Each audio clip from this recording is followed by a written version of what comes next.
Pada Sabtu 29 Rajab 1442 Hijriah atau 13 Maret 2021, dalam momen peringatan seabad hancurnya Daulah Khilafah Atta bin Khalil Abu Ar-Rashtah, Amir Hizbut Tahrir Internasional berpidato menghimbau kepada umat Islam umumnya dan khususnya kepada para pengemban dakwah untuk mengembalikan Al-Khilafah Ar-Rashidah, yakni Khilafah ala HT. Kamis 13 Mei kemarin bertepatan dengan Hari Raya Idul Fitri, Ismail Yusanto pun lalu kembali terang-terangan mengaku sebagai jubirnya. Hipokrisi Ismail Yusanto, satu sisi dia menyembunyikan statusnya sebagai kaki tangan Amir HT Internasional di Indonesia, tetapi di sisi lainnya ia menegaskan tetap akan memperjuangkan khilafah, patut diacungi jempol terbalik atau bahkan jari tengah. Dalam setiap forum diskusi, ia selalu melabeli dirinya sebagai ulama, cendekiawan, tokoh muslim, dan lain-lain. Tapi di forum internasional, ia berani menampakkan identitas aslinya sebagai jubir HTI. Acara kemarin yang ditayangkan secara streaming di YouTube Al-Waqiyah TV merupakan respon atas polemik di Masjid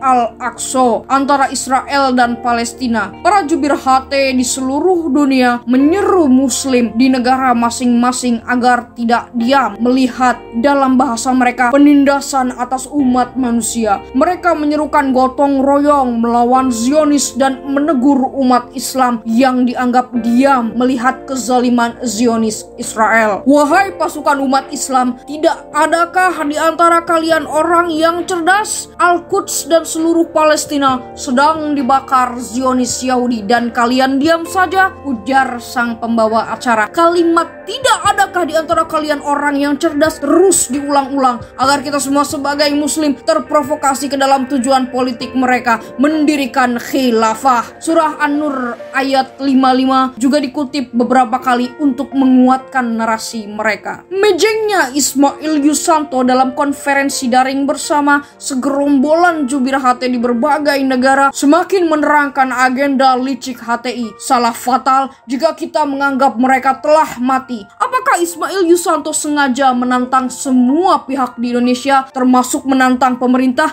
Apakah ia hendak memamerkan diri bahwa gerakannya masih bebas, bahkan tidak terbendung? Boleh jadi di antara kita ada yang bertanya, apa salahnya mengaku jubir HTI? Jawabnya adalah sangat bermasalah. Ketika Ismail Yusanto mengaku juru bicara, maka ia secara pasti adalah misionaris HT di Indonesia yang sampai kapanpun dengan rintangan apapun akan memperjuangkan khilafah ala HTI yang dalam bahasa Yusanto disebut dakwah yang telah ditetapkan. Ada kontinuitas propaganda dan indoktrinasi sekalipun HTI merupakan ormas terlarang. Memang narasi khilafah tidak akan bisa diberangus secara total karena ia merupakan ideologi. Menggembosi ideologi merupakan kerja yang sulit bahkan mustahil. Namun gagasan khilafah Rashidah yang diusung HT Internasional tidak bisa dinarasikan di Indonesia. Jika Ismail Yusanto tetap kukuh jadi kaki tangan HT, maka artinya ia menentang sistem pemerintahan kita yang sah. Karena itu, ia wajib dijebloskan ke penjara sebagai langkah preventif melindungi negara kita. Kemunafikan Ismail Yusanto, yakni ketidaksamaan pengakuannya antara di depan publik Indonesia dengan publik internasional, tidak saja merupakan taktiknya berkilah lidah, melainkan penentangan kepada Indonesia secara keseluruhan. Ia berdakwah dan loyal pada Amir HT, mendoakan kesehatan dan kemulusan perjuangannya, dan mengaku akan tetap berdakwah. Sementara larangan dakwah HTI dan penyebarannya tidak pernah ia gubris. YouTube mereka terus memprovokasi umat. Silat lidah Ismail Yusanto menjadi senjata agar ia aman dari jeratan pemerintah. Ia seolah kebal hukum dan tidak bersalah pada negara, sedangkan aslinya tengah mengeroposkan negara itu sendiri. Kerja tersebut yang ia sinyalir dakwah adalah propaganda internasional yang boleh jadi operasionalnya juga diakomodasi. Ini menarik untuk ditindaklanjuti. Apakah eksistensi ideologi HTI melalui militansi Ismail Yusanto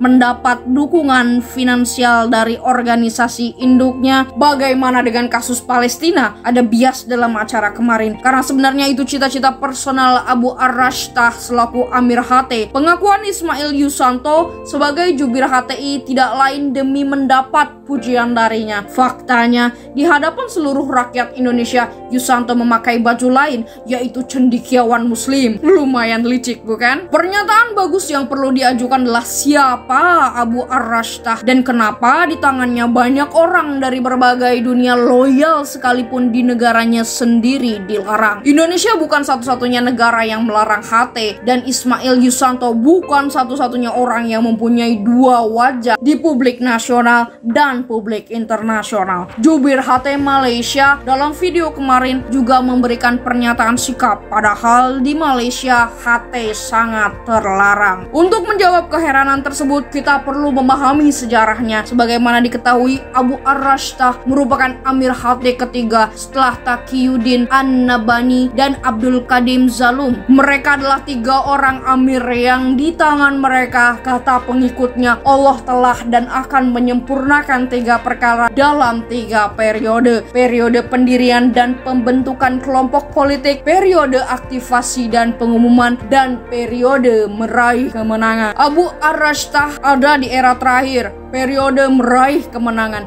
Keyakinan tersebut menguat bahkan dalam diri Ismail Yusanto. Maka tidak heran ketika loyalitasnya sangat tinggi, yaitu mereka mendapat justifikasi politis dan ideologis. Kemarin juga semarak tentang tegaknya khilafah tahun 2024 dan keyakinan tersebut semakin menghilangkan akal sehat mereka. Utopia negara khilafah sangat digandrungi para HT, apalagi jubirnya yang memang ingin berkuasa. Karenanya, menyikapi pengakuan Ismail Yusanto sebagai jubir HTI dalam acara kemarin, sementara HTI sudah terlarang, perlu ada pemeriksaan lebih lanjut. Apa saja yang ia dan segerombolannya di Indonesia telah lakukan? Intinya, mereka tidak mati. Maka harus ada penyelidikan lanjut. Dakwah khilafah dengan cara apa yang telah Ismail Yusanto sisipkan tanpa kita ketahui. Yayasan pendidikan misalnya harus diselidiki. Kalau bukan karena kesuksesan gerakan, Ismail Yusanto tidak akan berani menantang, bukan? Wallahu a'lam bishawab.